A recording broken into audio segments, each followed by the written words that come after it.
नमस्कार. जगभरात नवीन वर्षाचे स्वागत उत्साहात होते. काळ आपल्या हातून वेगाने निसटतो, पण नवीन आशा आपल्याला जिवंत ठेवतात. लोक नवीन वर्षाचे संकल्प करतात, चांगले बदल घडवण्याचा निर्धार घेतात. काही संकल्प पूर्ण होतात तर काही अपूर्ण राहतात, पण प्रयत्न मात्र महत्वाचा आहे. नवीन वर्ष म्हणजे एक नवीन सुरुवात, नवी संधी. भूतकाळातील चुकांमधून शिकून भविष्याकडे सकारात्मक दृष्टीने पहा. आनंद, प्रेम आणि समृद्धीने नवीन वर्षाचे स्वागत करा. एकजूट होऊन एकमेकांना साथ देऊ आपण एक चांगले भविष्य निर्माण करूया.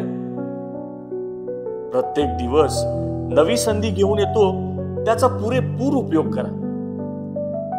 नवीन वर्ष तुम्हाला आणि तुमच्या कुटुंबाला सुख, शांती आणि समृद्धी घेऊन येऊ, हीच शुभेच्छा.